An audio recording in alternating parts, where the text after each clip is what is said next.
conforme de la Constitution européenne, rejetée par le peuple français majoritairement le 29 mai 2005. Valéry Giscard d'Estaing le reconnaît lui-même. Il dit « C'est la même boîte à outils, les outils sont rangés différemment, elle est décorée différemment ». Dans ces conditions, seul le peuple peut confirmer ou revoir sa position à l'occasion d'un référendum. Recourir à la voie parlementaire, mes chers collègues, serait bien évidemment légal, mais illégitime. Ce serait la première fois depuis bien longtemps, au mépris total de l'esprit et de la pratique de la Ve République voulue par le général de Gaulle, que la représentation parlementaire contredirait la voix du peuple sur un texte qui met en cause la souveraineté nationale. Aussi, monsieur le ministre, je vous pose une question très sincère. Comment pouvez-vous imaginer bâtir l'Europe, la faire aimer des Français, la faire respecter des peuples en organisant un coup de force contre le peuple français?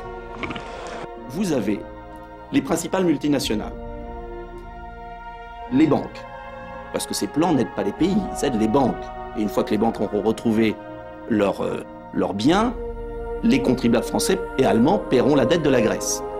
Les banques, ce que j'appelle ces dirigeants en apesanteur, messieurs Barroso et consorts, qui ne représentent personne, qui n'ont jamais été élus, hein, plus des dirigeants européens qui sont leurs collaborateurs. Et je pèse mes mots. Cette petite classe... Les dirigeants européens élus. Élus, oui. Qui trahissent leur peuple. Ces dirigeants européens obéissent à ces nouveaux maîtres du monde, qui essorent les peuples, et qui font qu'aujourd'hui, l'Europe est le continent qui est en train de perdre pied dans la mondialisation. Parce que si ces gens nous préparaient à la mondialisation, s'ils investissaient dans l'avenir, s'ils préparaient la voiture électrique de demain, si l'Europe avait une capacité à aller vers l'avant, mais moi je serais favorable. Vous accusez la classe politique élue et non élue d'une sorte de gang mafieux au service des banques et des marchés. J'accuse, oui, gravement. Je dis qu'aujourd'hui, ils trahissent leur peuple. Ce qu'ils n'ont pas pu faire par la conviction et par la démocratie, aujourd'hui, ils veulent le faire par la force. Ce faisant, ils discréditent la politique. Et on voit les niveaux d'abstention. Ils n'écoutent pas leur peuple, ils bafouent le suffrage universel, et, de surcroît, ils discréditent la belle idée européenne. Parce qu'il est évident que dans le monde de demain, l'Europe doit s'organiser. Donc je ne suis pas, contrairement à ce qu'on veut faire croire, parce qu'on nous caricature toujours, pour la fin de l'Europe.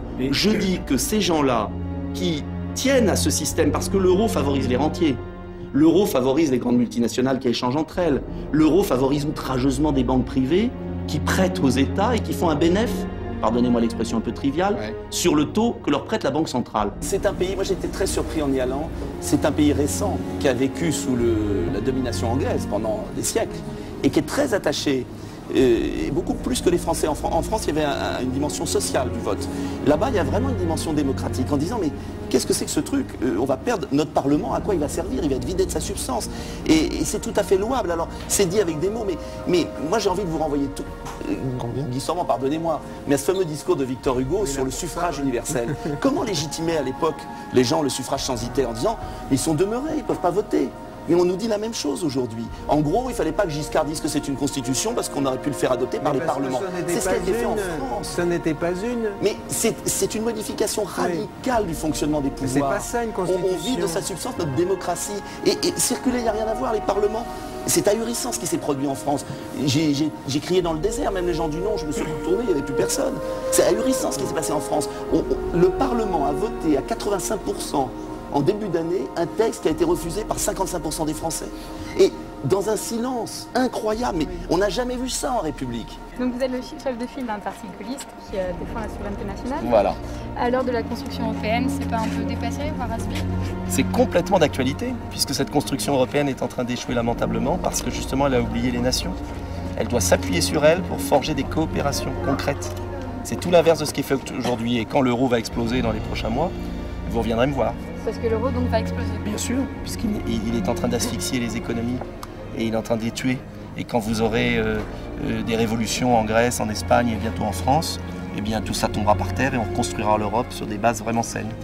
Aujourd'hui, c'est la jungle.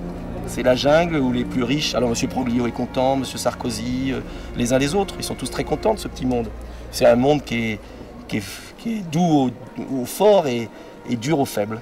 Voilà, c'est l'Europe injuste.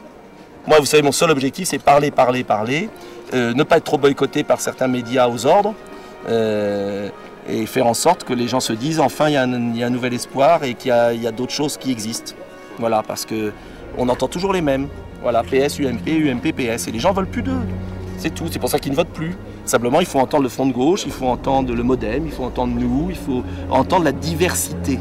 Voilà, ils adorent la diversité dans les banlieues, soi-disant, encore que en papier glacé, parce que la vraie diversité, ils ne l'aiment pas. Mais la diversité politique, surtout pas. Tout est fait pour qu'en fait, le choix ne soit qu'entre le PS et l'UMP. Et que les gens soient soit écœurés, ils votent pas, soit ils votent PS ou UMP. Et voilà, et en avant la musique, c'est toujours la même chose. Regardez, la campagne, elle est partie très tard, c'est volontaire. Les campagnes partent de plus en plus tard, et après on vous dit dans les chaînes de télé, on ne peut pas vous inviter parce qu'on invite les grands. Donc il y a un vrai problème démocratique en France. Vous n'êtes pas un grand, vous? Pour eux, je ne suis pas un grand. Mon problème, c'est de pouvoir avoir une audience, d'être invité. France 2 me boycotte depuis 6 mois. Madame Chabot, voilà, l'éternelle Madame Chabot qui est aux ordres, plus qu'aux ordres. Donc oui, j'accuse gravement la télévision publique d'être aux ordres, du moins une partie. C'est un complot. C'est pas un complot, c'est de l'autocensure et c'est l'obéissance à ceux qui les nourrissent. Sur la question du téléchargement aujourd'hui, au vu du projet de loi qui a été passé il y a 2 jours, c'est ça?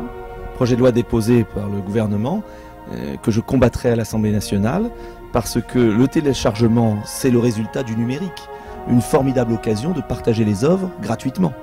Alors, il faut rémunérer les auteurs, créateurs, c'est évident, mais la seule solution, c'est d'inventer une licence globale, c'est-à-dire une taxe sur les fournisseurs d'accès qui permettent ensuite de répartir l'argent entre les créateurs, sans pour autant embêter des millions d'internautes qui veulent profiter tout simplement du bonheur et de la gratuité d'échanges sur Internet. Donc ce projet de loi qui veut fliquer, pour parler franchement, tous les internautes, qui veut couper l'accès Internet à partir du moment où il y aurait X téléchargements et qui délègue ce pouvoir à des sociétés privées, enfin une autorité publique en fait gouvernée par les majors du disque, est un scandale.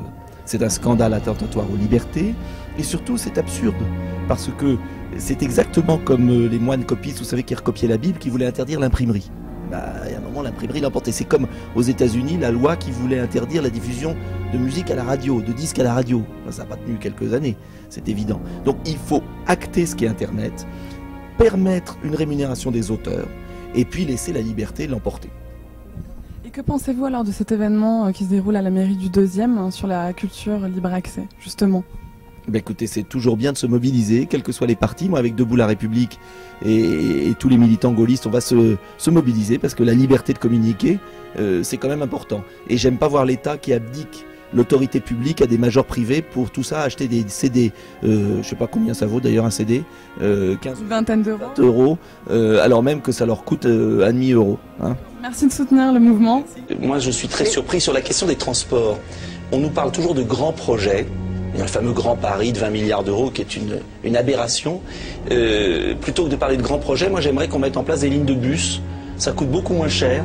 Et il faut irriguer, il faut mailler la banlieue parce que les jeunes, et ceux jeunes notamment comme les autres, ils ne demandent pas le tramway du 21e siècle, ils demandent simplement d'avoir un bus qui passe. Et moi dans ma circonscription, j'ai des quartiers difficiles, je me bats depuis 10 ans pour qu'on mette un bus. Je veux dire, alors ce qui les choque et ce qui révolte beaucoup d'habitants de ces cités, c'est qu'ils entendent à longueur de journée parler de grands projets. De gauche, de droite, c'est pas le problème, je cherche pas à attaquer les uns ou les autres. Orbital, Grand Paris, milliards, le tramway de Paris, 300 millions d'euros pour 7 km, alors qu'avec des bus comme dans le Grand Londres, comme à Berlin, comme ailleurs, avec un système de bus beaucoup plus performant, ces jeunes et ces moins jeunes ne seraient pas isolés. Ça arrange beaucoup de monde que les habitants des cités ne viennent pas sur les Champs-Élysées.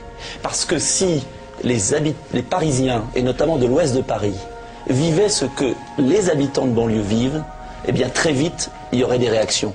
Parce que expliquez-moi pourquoi, par exemple, moi j'ai un commissariat qui n'a jamais eu aussi peu d'effectifs, ce n'est qu'une lente glissade. Et que quand je viens à l'Assemblée nationale et que je vois autant de contrôles avec plein de policiers dans Paris, qui arrêtent la petite dame ou le petit monsieur qui n'ont pas leur ceinture. Et que moi j'ai du trafic de drogue que je n'arrive pas à démanteler parce qu'il n'y a pas les effectifs. Le problème de fond, c'est qu'on met la poussière sous le tapis, on ne veut pas voir la crise, on ne veut pas voir ces populations qui sont en train de perdre pied, on ne veut pas voir cette jeunesse qui est arrivée en France, qui est française aujourd'hui, qui n'a pas de boulot, qui vit pour certains de petits trafics, pour d'autres qui veulent s'intégrer, qui veulent tout faire, mais où ils ne peuvent pas et qui sont de plus en plus révoltés. On est assis sur une bombe.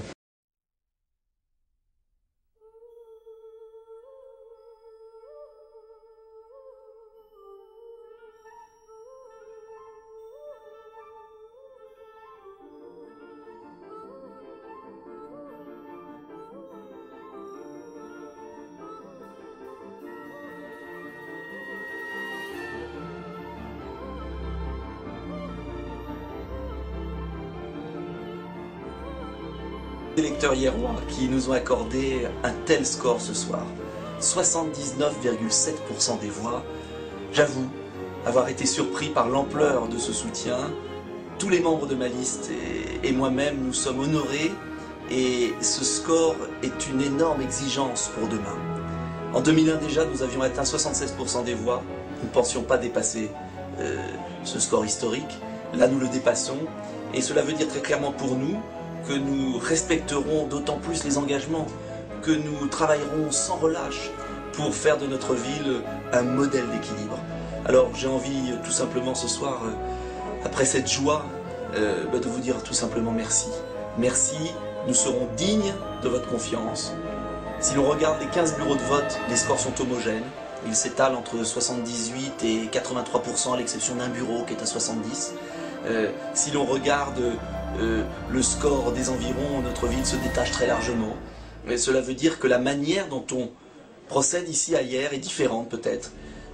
La manière dont on considère l'électeur, la manière dont on a transformé la ville, la manière dont on veut rassembler au-delà des étiquettes politiques. Je crois que ce qu'on a